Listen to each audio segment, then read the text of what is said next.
Good morning, dear students. Once again, welcome back to the English literature class. In this English literature class, today we are going to begin with a new poem. Unit number 6. The title of the poem is Daffodils. I repeat, Daffodils. William Wordsworth is the author of this particular poem, and I hope most of you are familiar with the writings or the different works of William Wordsworth, because if we are learning English literature, we will definitely learn about William Wordsworth. So in the lower classes, I hope you might have at least studied one of the works of William Wordsworth. And in today's class, we are going to have an introduction to this particular poem. So as an introduction, first of all, we will be discussing about some important points related to the author and his specialities.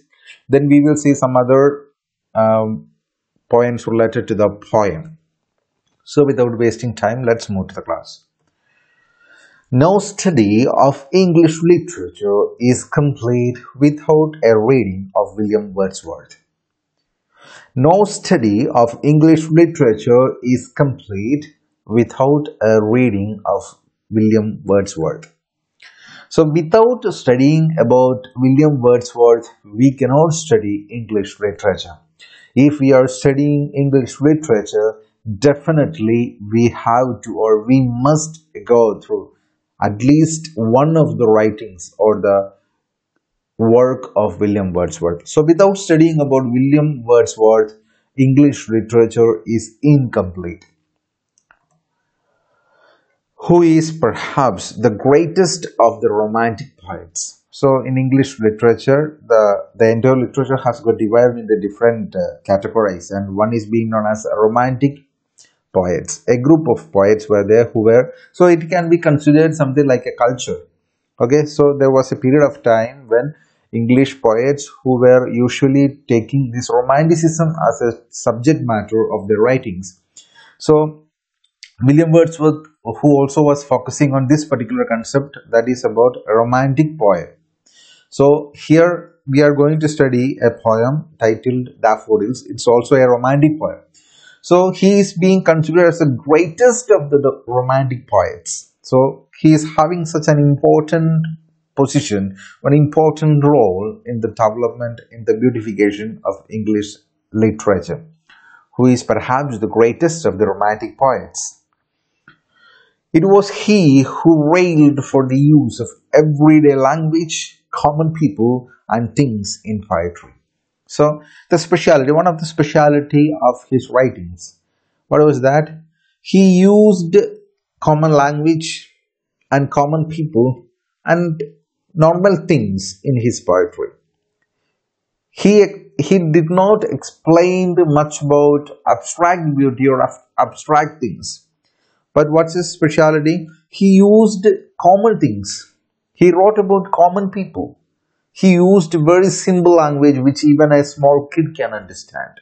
So he was focusing on, he was writing in all these manners. So it was he who railed for the use of everyday language, common people, and things in poetry. So the subject matter of his poetry was always very simple. Wordsworth was a great lover of nature. He loved nature a lot. The poem which we are going to study, Daffodils, of course it's a poem related to nature. It describes, it explains about the beauty of nature. And there he speaks about the bond between human being and the nature, and the special powers vested with the nature. So all those things are included in the poem which we are going to discuss, that is Daffodils. So Wordsworth was a great lover of nature. That's why all the subject matter of his poems are related to nature. This poem was inspired by a real life experience. So of course, a writer, when he writes about nature, it must be something influential to him, or he might have got some experience about nature, about life related subjects. So here the poem which we are going to discuss, Actually, that subject matter of that poem is got really inspired by a real life experience. So William Wordsworth has got some experience related to that. What was that experience? Once, when on a walk with his sister, he came upon a sight of a belt of daffodils beside a lake with the wind blowing over the flowers. So, what was that experience? So, as I have already told you, this particular writing, this particular poem is on the basis of a real life experience. What was that real life experience? One day, he and his sister, they have gone for an evening walk. So once they were walking by the side of the road, they have seen, especially the poet, he has noticed, he had seen a sight of a belt of daffodils, an entire area covered with daffodils beside a lake. So, beside the lake, by the side of the lake, he had seen an area which covered with daffodils, something like a belt. Very thickly they were growing there, with the wind blowing out the flowers. So the flowers in the breeze, the flowers were something like making movement, something like dancing. So once when we see the poem, when I explain the poem, I'll tell further about it. So this was the real experience which he had, and he wrote a poem on the basis of that experience. The sight of this vast expanse of yellow flowers inspired Wordsworth to write this remarkable poem. So that particular experience, it influenced him, and it was in his heart for a long time. So after a number of weeks or after a number of months, some force enabled Wordsworth to write this poem.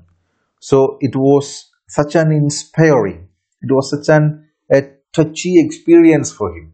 That's why he has written a beautiful poem on the experience. What was that? He had a sight of a belt of daffodils.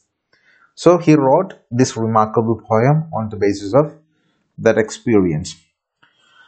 He goes on to tell the reader that long after he had had this experience, the mere memory of the sight would lift his spirits when he felt dejected or depressed.